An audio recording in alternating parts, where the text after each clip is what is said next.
Chicken सुक्का किंवा gravy तर नेहमीच खाता, पण कधी गरमागरम भाकरीसोबत जिभेवर रेंगाळणारा चमचमीत चिकन खिमा ट्राय केलाय? आज आपण बनवणार आहोत अगदी हॉटेलसारखा आणि घरभर सुगंध पसरवणारा चिकन खिमा. चला तर मग त्यासाठी लागणारे साहित्य बघूया.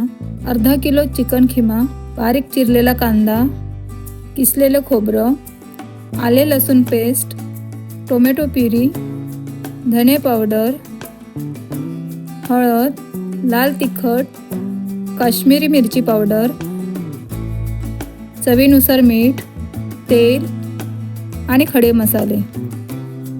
सर्वात आधी पॅनमध्ये धने, जिरं, मिरी, लवंग, दालचिनी आणि चक्री फूल हलकेसे भाजून घेऊया. आता यात किसलेलं सुकं खोबरं घालून सोनेरी होईपर्यंत छान खमंग परतून घ्यायचं. हा सुका मसाला थंड झाल्यावर मिक्सरला बारीक वाटून घ्या. हाच आहे आपल्या रेसिपीचा सिक्रेट मसाला. आता एका मोठ्या पॅनमध्ये तेल गरम करायचं. त्यात हा बारीक चिरलेला कांदा घालून त्यावर झाकण ठेवायचं आणि तो मऊ हलका गुलाबी होईपर्यंत छान शिजवून घ्यायचा.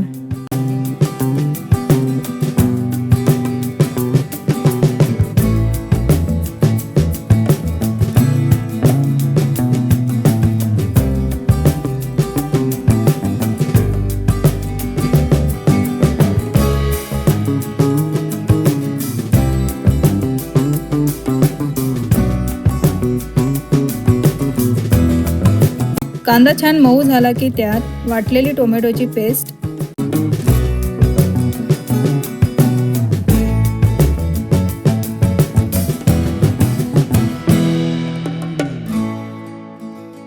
आणि आलं लसूण पेस्ट घालायची.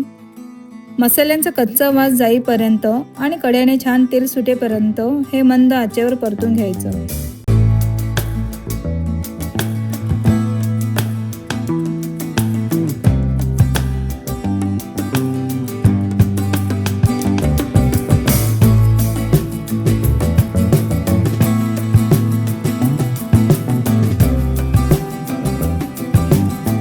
मसाल्याचा सुगंध आत्ताच खूप छान सुटलाय.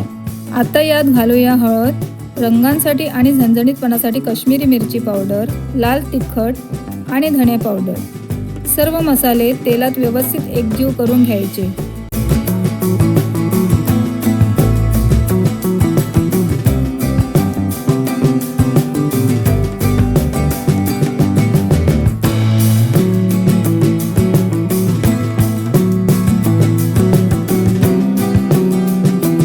मसाल्याला तेल सुटल्यावर आपण सुरुवातीला तयार केलेला खमंग खोबऱ्याचा मसाला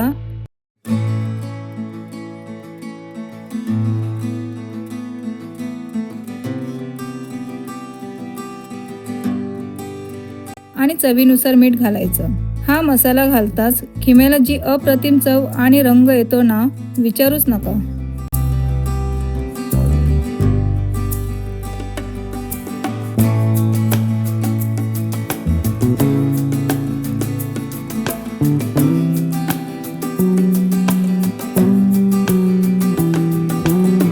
आत्ता पॅनमध्ये चिकन खिमा घालायचा आणि मसाल्यांसोबत तो व्यवस्थित मिक्स करून घ्यायचा, जेणेकरून मसाल्यांची सगळी चव खिम्यामध्ये अगदी आतपर्यंत उतरेल.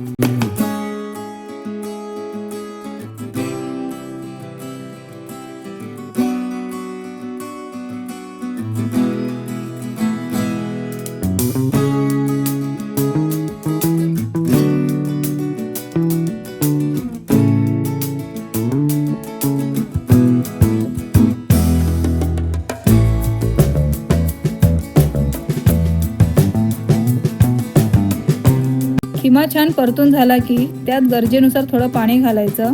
पुन्हा एकदा मिक्स करायचा आणि झाकण ठेवून मंद आचेवर 10 ते 15 मिनिटांकरता वाफ काढून घ्यायची.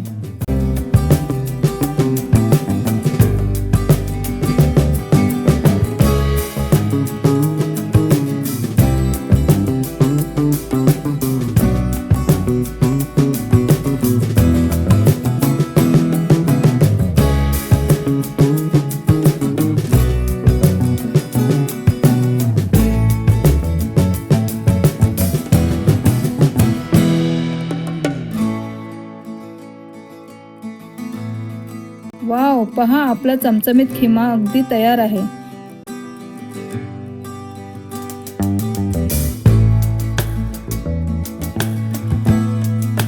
शेवटी वरून भरपूर बारीक चिरलेली कोथिंबीर घालूया. गरमागरम भाकरी, लिंबू आणि कांद्यासोबत हा खिमा खायला अप्रतिम लागतो. रेसिपी आवडली असेल तर व्हिडिओला लाईक, शेअर आणि चॅनलला सबस्क्राईब नक्की करा. पुन्हा भेटूया अशाच एका स्वादिष्ट रेसिपीसोबत. धन्यवाद.